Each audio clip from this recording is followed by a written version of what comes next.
I walked into the lobby of the new community center and realized my name was completely missing from the donor plaque I had raised nearly $50,000 to build. I stood there staring at the polished brass wall, looking at the names of people who had contributed far less than I had, while my own contribution had been wiped away as if it never happened. This project had been my life for 2 years, a labor of love that I had coordinated while working a full-time job, and now the person in charge was taking all the credit.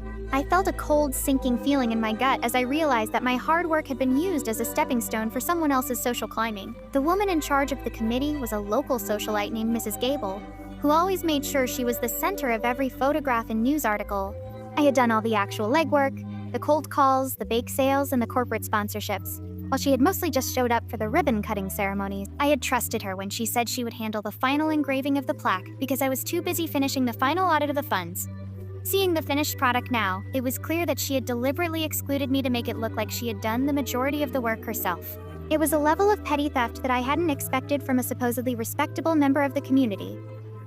I found Mrs. Gable in the reception hall, surrounded by local politicians and business owners, holding a glass of champagne and accepting praise for her incredible dedication to the project. I walked straight up to her, ignoring the looks from the people around us, and asked her why the plaque was missing the name of the person who actually secured the funding. She didn't even look embarrassed. She just gave me a fake pitying smile and told me that there had been a limit on the number of characters allowed on the medal, and that they had to prioritize the biggest individual donors. I knew for a fact that wasn't true, as I had seen the original proof she sent to the engraver weeks ago. Actually, Mrs. Gable, I have the receipt for the engraving right here on my phone, and it shows that you personally requested my name be removed from the list after the final proof was approved, I said.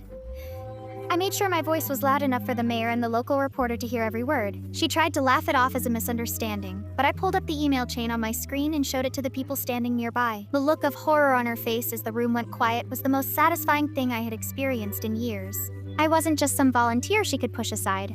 I was the person who held the keys to the entire project's financial history. I didn't stop there. I contacted the engraving company the next morning and paid out of my own pocket to have a new plaque made that correctly listed every single person who had contributed, including the volunteers she had ignored.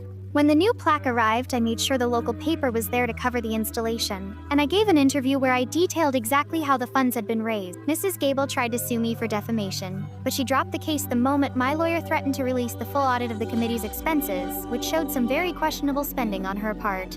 I realized that some people are so desperate for recognition that they will steal it from the very people who helped them succeed.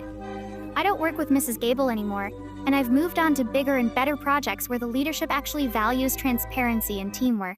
The community center is doing great, and every time I walk into that lobby, I see my name exactly where it belongs, right alongside the people who actually cared about the mission.